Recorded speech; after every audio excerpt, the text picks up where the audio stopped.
ikut cerita orang dulu-dulu, Cenor ni ada dua pendapat yang mengatakan. Pertamanya asal Cenor daripada orang lelaki, nama Cik Muhammad Noor. Okey.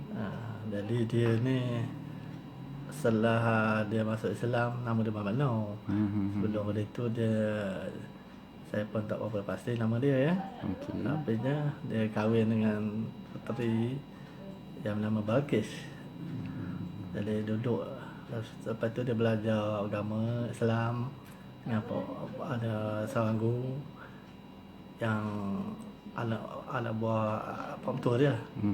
Jadi setelah dia kahwin tu, dia minta izin lah nak balik, nak minta nak balik ke belah, nak pergi kemari lah. Jadi dia izinkan lah bawa isteri dia dan dia bawa mentua dia besar, suruh duduk di kawasan tepi sungai. Ada sungai yang bersentangan dengan kampung Macam Gelap. Kampung Macam Gelap Seberang sana Macam Gelap, seberang sana. Jadi ada satu sungai. Jadi sungai tu apabila dia duduk situ, sungai tu pun bernama Sungai Cenor. Sungai Cik Noor ni. Sungai Cik Noor lah.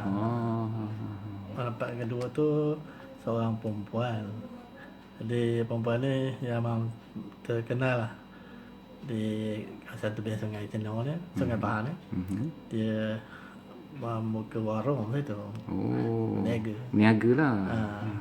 Jadi ramai orang singgah berdagang apanya situ. Dan body bahasanya pun lemah lembut orangnya, dan menyenangi orang-orang kampung. Dia selalu cakap tidak menyendiri, tak sombong. Dan mana orang kalau lalu lalang nak berniaga apa ni, memang singgahlah situ di kedai dia tu. Memang dia pun berasal daripada sinilah. Dia asal usul dia bukan orang sini dia tu. Dia orang tempat lain. Datang orang daripada luar. Orang yang berdagang datang lah. Jadi dia singgah situ, dia buat perniagaan. Jadi ramai orang yang tertarik yang tadi tu. Ramai orang, maknanya orang yang kaya ke, orang yang nak buat isteri dia, nak jadikan isteri. Tapi dia menolak. Dia menolak lah. Jadi setahu saya dia tak kahwin orang kawasan sini. So maksudnya itulah pendapat kedua lah. Dan dia, kalau tak silap saya, dia pun meninggal di situ juga. Meninggal di sini juga? Meninggal di situ, tepi sungai. Tapi kubur saya tak tahu tempat mana.